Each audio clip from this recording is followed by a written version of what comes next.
প্রিয় দর্শক বন্ধুরা, আজকের সাগর বাংলা চ্যানেলে এই প্রতিবেদনে সম্পূর্ণ একটি নতুন বিষয় নিয়ে আপনাদের সামনে হাজির হলাম।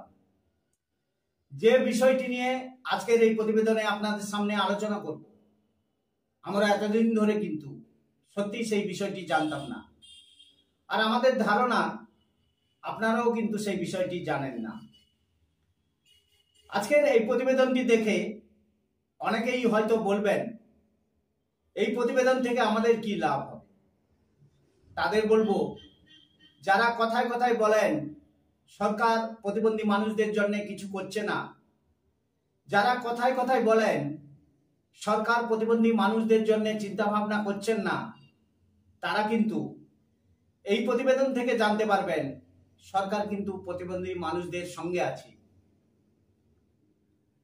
এই প্রতিবেদনটি দেখার পর আপনারা কিন্তু নিজেরাই মোটিভেটেড হবেন এবং জানতে পারবেন প্রতিবন্ধী হয়েও অনেক কিছুই করা যায়।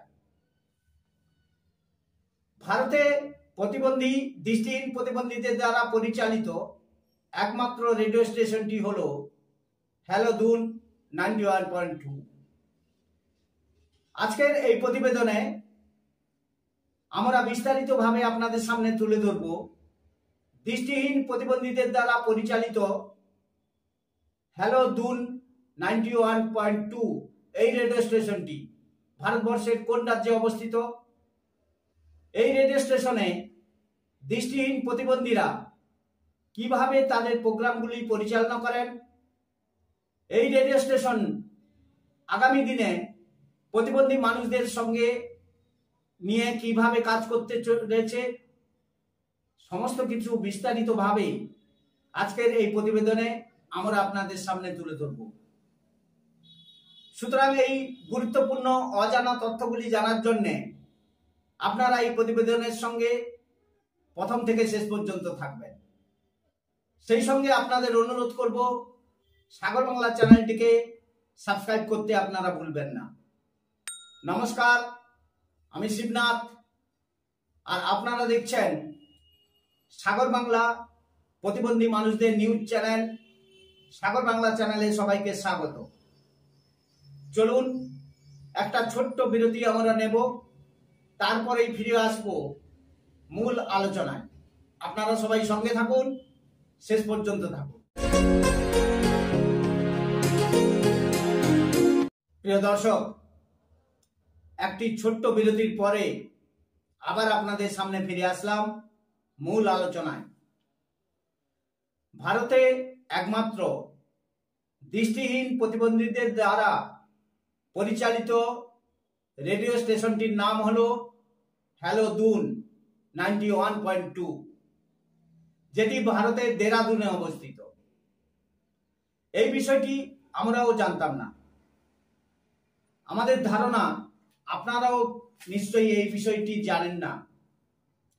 টাইমস অফ ইন্ডিয়া খবরের কাগজে আমরা এই বিষয়টি দেখে চমকে গিয়েছিলাম। তারপরে ভাবলাম এই বিষয়টি আমাদের দর্শক বন্ধুদের সামনেও তুলে ধরা অত্যন্ত জরুরি। তারাও দেখুক ভারতের প্রতিবন্ধী ভাই বোনেরা কিভাবে একটি রেডিও সেন্টার চালাচ্ছে দৃষ্টিহীন প্রতিবন্ধী হয়েও।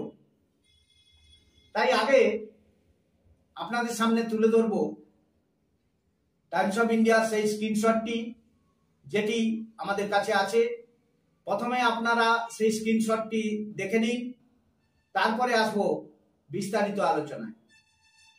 এই সেই স্ক্রিনশট যেখানে বলা হয়েছে countries only radio station run by visually impaired RJS celebrates world radio day. অর্থাৎ শুধুমাত্র দৃষ্টি প্রতিবন্ধী RJS দ্বারা পরিচালিত দেশগুলো বিশ্ব বেতার দিবস উদযাপন করে। এবারে আসছি বিস্তারিত খবরে। দৃষ্টি কেবল উপলব্ধি, যা আমাদের আত্মাকে স্পর্শ করে, তা হলো আবেগ। গত 13 তারিখ মঙ্গলবার দেরাদুনে উদযাপিত হলো প্রতিবন্ধীদের দ্বারা পরিচালিত বিশ্ব বেতার দিবস। আর সেখানে দাঁড়িয়ে এই কথাগুলি বলেছিলেন প্রধান অতিথি হিসেবে আসা এসপি শহর প্রমোদ কুমার।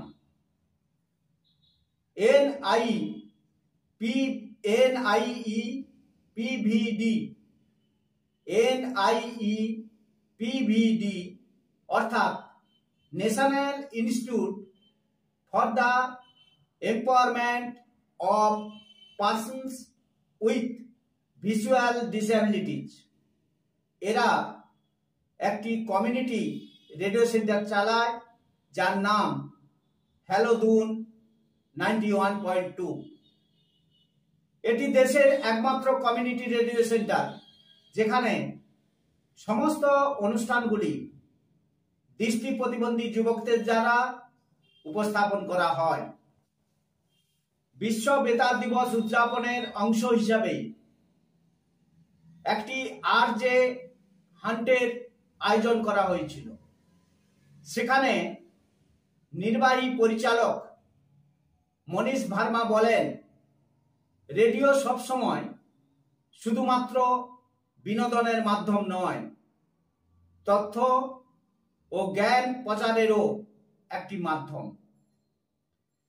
এই অনুষ্ঠানে দিব্যাং ব্যান্ড অফ ইন্ডিয়া, আমাদের দেশে প্রতিবন্ধীদের জন্য একটা ব্যান্ড আছে, সেই ব্যান্ডের নাম হচ্ছে দিব্যাং ব্যান্ড অফ ইন্ডিয়া। সঙ্গীত শিল্পীরা তাদের সঙ্গীত প্রতিভা প্রদর্শন করেন। ললিত কুমার, যিনি দৃষ্টিহীন প্রতিবন্ধী, তার অ্যাঙ্কারিং দক্ষতায় সবাই কিন্তু মন জয় করে।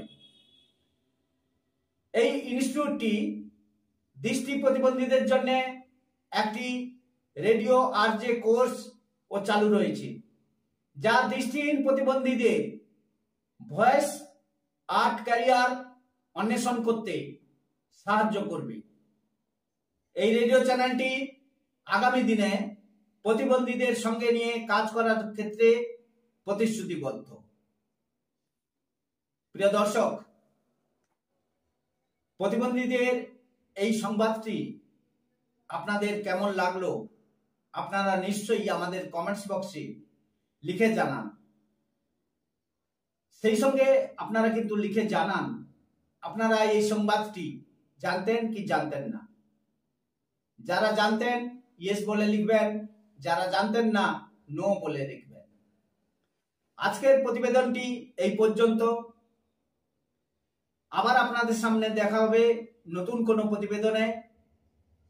আপনারা সবাই সাগর বাংলা চ্যানেলকে সাবস্ক্রাইব করে সাগর বাংলা চ্যানেলের সঙ্গে থাকবেন এই ধরনের নতুন নতুন প্রতিবেদন দেখার জন্য। আপনারা সবাই ভালো থাকুন, সুস্থ থাকুন। আবার নতুন প্রতিবেদন নিয়ে আপনাদের সামনে হাজির হব। আজকের এই পর্বে এই প্রতিবেদন থেকে আমি বিদায় নিচ্ছি। নমস্কার।